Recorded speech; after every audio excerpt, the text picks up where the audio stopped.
Am I the a-hole for ruining my family because I refuse to stop sleeping with my husband? This might sound absurd at first, but please hear me out. I'm a 43-year-old woman, married to my husband, who's 45. We've been together for over 18 years and have 2 children, our daughter A, who's 16, and our son N, who's 10.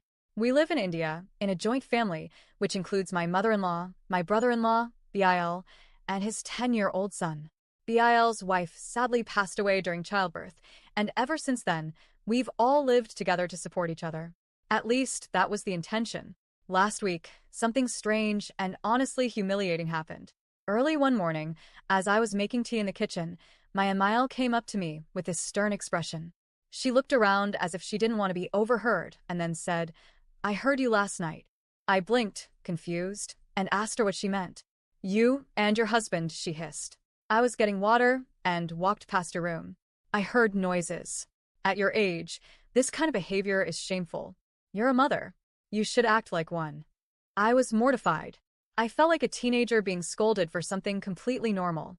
I didn't know what to say, so I just nodded awkwardly and mumbled something about being more mindful. In that moment, I didn't want to fight. I was too embarrassed and shocked to respond the way I should have. 2 days later, she confronted me again. This time, she said she had heard us once more, and now she wanted me to stop sleeping in the same room as my husband. I laughed, thinking she was joking. But she wasn't. She told me that she and my late father-in-law always slept separately and that it was proper for married couples to be distant once they became parents. I was stunned. But she didn't stop there. That same night, around 1 a.m., she barged into our room and demanded that I come sleep in hers. I tried to reason with her, but she started yelling. She even woke up N, who got scared seeing his grandmother shout at his mother in the middle of the night.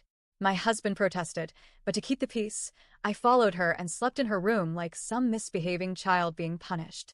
It was humiliating. The next morning, I was in the kitchen again when my husband joined me. We were both clearly exhausted and irritated. Then my BIL walked in smirking. "Why were you sleeping in Alma's room?" he asked with a strange glint in his eye. Before I could answer, my husband tried to brush it off by saying it had to do with some private matters. BIL, being BIL, kept poking for details. Then Emile entered, and when BIL asked her the same question, she said loud and clear, "Because they were being dirty. That woman can't keep her hands off her husband." I was stunned. That woman was me. And she said it like I was some disgusting creature. I tried to stay calm.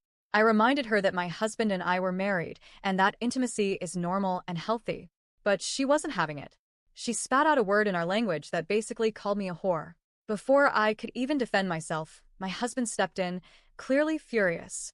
"Enough, Amma," he said. But then my BIL jumped in and said, "A woman like her shouldn't be lusting after a man, especially not after having kids. What kind of example are you setting for your daughter?" That's when I snapped. I told him he was being completely irrational, sexist, and backward. That he had no right to judge what goes on in my marriage. I told him that maybe if he had shown his wife some affection, things might have turned out differently. Then BIL had the audacity to say, "My wife and I never did anything like that.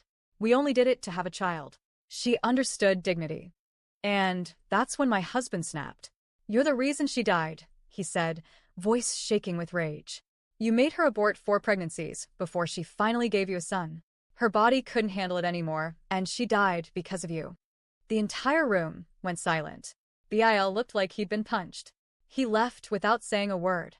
Emile, however, started crying dramatically and turned to my husband, yelling that he was a disgraceful man, a failure of a son and father, and that I was the one who ruined this family. She then tried to gild our son, whispering things to him like, "Your parents are breaking this family apart because they can't control themselves." Thankfully, our daughter overheard and pulled her brother away before Emile could confuse him anymore. Later that evening, I sat both of them down and explained the truth.